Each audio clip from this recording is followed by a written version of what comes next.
they must give back to the society. It is always said it is better to give than to go in a debit balance upstairs. So I am very happy that I wish all the success, and I am sure CSR will become a part and parcel which will change millions of lives. It will give an opportunity to students who want to go for higher studies, healthcare and many other activities. With this, I once again compliment Harsha for doing such a good work. Please give her a big hand. Thank you very much.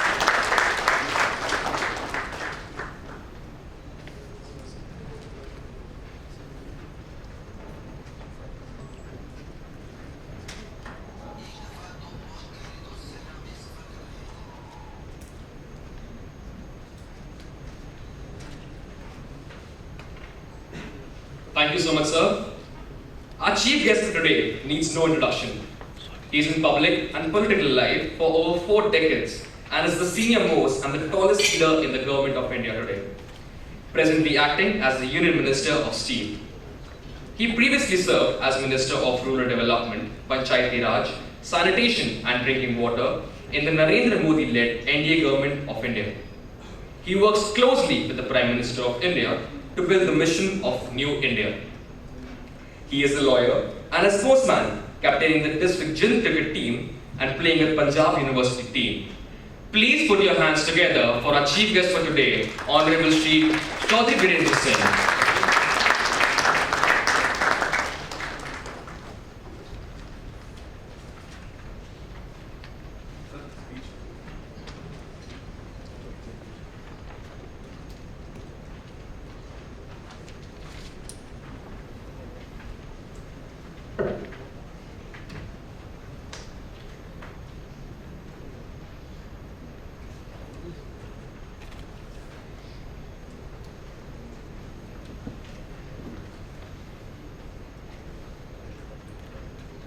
Namaskar. National Summit on Extractive Industry and Sustainable Development. I am happy to be here with you all. Sitting on the dais, Shri Rupani ji, Chairman, Neutron Electronics, Dr. Khorakiwala, ED, Workhard Hospitals, Professor Madam Harsha Mukherjee, and my very old colleague of mine, Mr. Anis Ahmed, former Minister of Maharashtra government.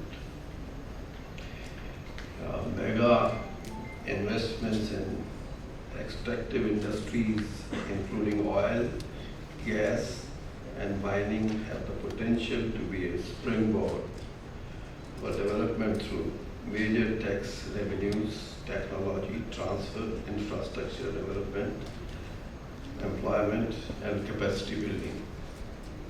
However, at times there are issues like corruption, impact on surrounding communities and areas, pollution and environmental catastrophe associated with extractive industry. The challenge is to achieve a balance so that resource-rich countries can make informed decisions about how to effectively leverage these resources for economic and social development while mitigating negative impact. Still, you know, when we play with the nature, when we fiddle with the nature, the results cannot be as someone expects. There has to be environmental problems, and the definition of to have a balanced progress goes astray in a way. But still, it's the duty of the government and also of the organizations which are on this job, and also the industry industry where we apprehend this kind of imbalance. As user of minerals also, steel companies are being asked to optimize use of resources so that there is minimum wastage, rather zero wastage.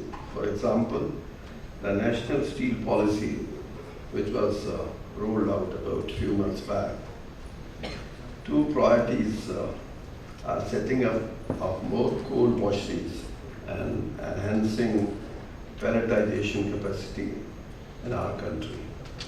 Both these aims at utilization of low-grade ore in steel industry. We are also ensuring that steel industry leaves minimal carbon footprint. Rashtriya Ispat Nigam has recently set up a 120 megawatt capacity power plant which utilizes waste gases generated in the plant. Similarly, we are also examining if ethanol can be made using waste gases generated in steel plants. Only recently, it came to my notice that in some of the mines where mining is to take place, or they made a beginning, the problem was gas, and because of the gas, the mining has to be stopped. So there are technologies where you can make use of both mining of maybe coal can be used, and also the gas can be used simultaneously. So these are, technology is one thing where we just pinning our hopes that everything can be used and we can go to a situation where we can have zero waste. But, this is a matter of attitude. I have gone through the book which has been released. There is a mention that steel industry, we have about 57% of the steel which comes from secondary steel, and the rest is of course integrated steel plants and all. So when this quantum, which is more than 50% is by secondary steel, then there is an apprehension that the waste or environmental hazard would be there. And that's why this sector should be looked after and should be patronized to this extent that they can also compete. Because when we make sure that if the product is of secondary steel and there is no comparison, then it comes to one's mind that why not to have a level playing field. And if that is there, then we can think of from this sector also that they should also make efforts for zero wastage. And wastage is not the only factor. When you transport some of the mining material, maybe coal, maybe iron ore, maybe anything, to a distance maybe of 100 kilometer or 400 kilometer, the wastage which takes place, that is also an environmental hazard. Because that is not being looked after, and there you don't have any mechanism, any technology where you can claim that this much of wastage which is collected, which is round the months, round the years, that portion is also left out.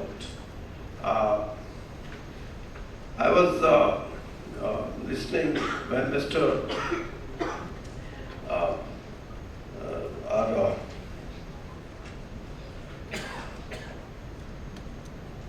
Mr. Rupani was making a mention about the efforts of the CSR. CSR,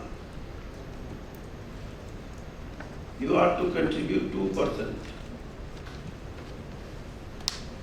and that is called social responsibility, corporate social responsibility. I have different views, not as a minister, but as Birendra Singh, because I belong to a background which is totally, if I can say, I am totally out of place as far as industry is concerned, as far as business or trade is concerned. My background is total agriculture background. I am from a family of a farmer. But becoming minister for rural development, which used to be my favorite subject, of course, this is a challenge. Having such a background and to act as steel minister, this is a challenge for me. But still, I should say that CSR, conceptually, what I think, there are two aspects of CSR. One is what you contribute to the society, and particularly society where operations are on, for your own establishments, maybe mining or maybe something else, maybe road making, maybe railway line, and recently we have also decided to have slurry pipelines. So these are the initiatives, and these are the areas where CSR should have priority for such sector. That is regarding their social life, how it can be transformed, how it can be changed. And the second is, of course, infrastructure, which can be made available through CSR. In our early estimates, we were thinking that if all 2% is sent to the funds for Swachh Bharat and other activities, it comes to more than 23,000 crore.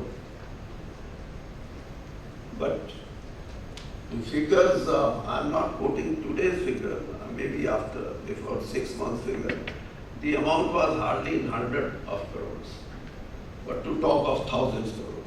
Why? The corporate houses thought it better to have their own foundations. And through those foundations, they wanted to make use of the funds. It is as good as you are giving to the central pool. But your priorities of spending of CSR through foundations cannot be the priorities which is in my mind. I'm not talking of Government of India's mind, which are the priorities which are in my mind. And that is, now the stage is set for our country for having a speedy development. And speedy development doesn't mean that we are effectively moving towards an era of industrialization where we are totally self-sufficient, rather in a position to have upper hand as far as our exports are concerned as compared to our imports. We have adopted best of the technologies. That is one area. But we are fond of updating the technologies. This country needs your own technology. This country needs your own innovations. and that too in the context of the large size of our population. But ultimately, whether those technologies can make a headway as far as the transformation of our social life is concerned, this is a question. What you, as a CSR spending company, your views are that there may be some help to some needy families. There may be some schools where schools are required at the primary level. There may be some other kind of activities which can take place, forming self-help group for women. And to some extent, some of the corporate houses, they are also concerned about the giving patronage to the sports. These things are very common when we think of. But the basic thing is, if we put our heads together as a total corporate sector's CSR, at present our country is having 38% of the land mass which is utilized for agriculture. And that means agriculture means 38% is irrigated, and rest of the areas are totally rain-fed areas. And social, when we talk of food security is a social responsibility of the democratic system of the government. But your contribution can go a long way if you take up this challenge that, okay, in the next 5 years or next 7 years, we would see that at least 10% more of the land, which is either arid land or degraded land, or which is totally fed on monsoon system. If this system is, because what the calculation of 23,000 is not a small thing. We have already, if we talk of providing funds to the, where Prime Minister made it a point that one drop more crop, the funds provided is not is only about 20,000 crore. And if a sizable amount from CSR comes, then the amount which is spent on something, I don't say that it is of no use. It has its use. And why it has its use? Because of the discrimination, because of the disparity in the system, Vishmata. I have gone through one of the articles, one of the survey, where it is claimed that 1% of the population is in control of 54% of the wealth of this country. And the rest of us live with 46% of the wealth. And out of that 44% living population, which is 123 crore, 20 crore population share is only 2 paisa out of that 46%. So this kind of disparity cannot be thought of under the CSR, because CSR is, I don't say that there is any something which can have doubt, but not. Our own thinking is that we are giving some relief to some section of the society, and that is our responsibility. Your responsibility is much bigger than this, what you think of, and that is the size of the country. And in which area we are passing through. And that is why Prime Minister repeatedly saying that anything can be adjusted, anything can be tolerated, but the speedy development is must. And if we lag behind, our all efforts would go in vain. So there to speed up the industrial output, to speed up your agriculture output, to see that you become the most vibrant, most strong economy of the world. These are the goals before us. But ultimately, we see something where we stuck. And stuck on the account is, in the present age, I don't say that we can stuck because of funding. That is no problem. Because of our attitude. And our attitude is that can we think of in a broader way? Can we have a broader view of the, not of the country as such, even I should say the world as such. And Prime Minister made a point that sabka saath, sabka vikas. He has translated it, this very idea, and not only limited to the country, but the world as a whole, and the nations which are called, going to be underdeveloped or developing countries. As a layman, when I took over as the steel minister, I thought that what is the future of steel industry as such.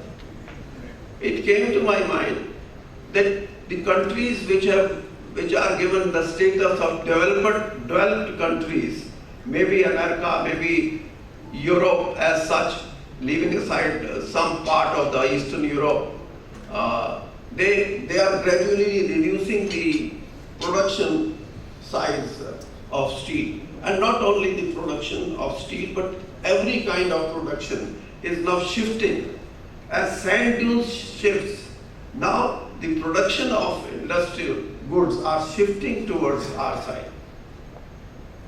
And the biggest advantage taken by China of this shifting phenomena, they are now much ahead as far as the economy of the world is concerned. They are the top. But we are also not, far behind. The only thing is which China can't have, which you can have. I give you one very interesting example. About 10 years back, US was in need of English teachers at the primary level. They made a global advertisement for English teachers, and the strength that time was required about nearly 4 lakhs. So when interviews and after interviews, when they published their list, they could make the selection of about 85,000 English teachers. And most of them were from Philippines. Indians were few thousands. But they wanted more Indians to be employed. Ultimately, after 3 years, they asked all the 85,000. Maybe they may have selected or chosen 10,000, and the rest of them were told that if you want to leave the country, you are welcome. If you want to be here, but you won't be here as a teacher, English teachers, you can have any other job. We will not keep you. We will not keep you as English teachers. And why? Because somehow that advertisement was misplaced as far as India is concerned. So ultimately they said, we wanted the teachers, those who are best in grammar, English grammar and all that, and the rest of the country is not. So why I cite this example is that in the times to come, if we want to grow as a strong economy, we will have to capture this world where innovation and research and development is taking place. The Western world, including America, now they are total, they had the Industrial Revolution more than 300 years back, but now they are totally thriving, they are totally resting, they are totally enjoying their wealth, which is made of innovations, research and development.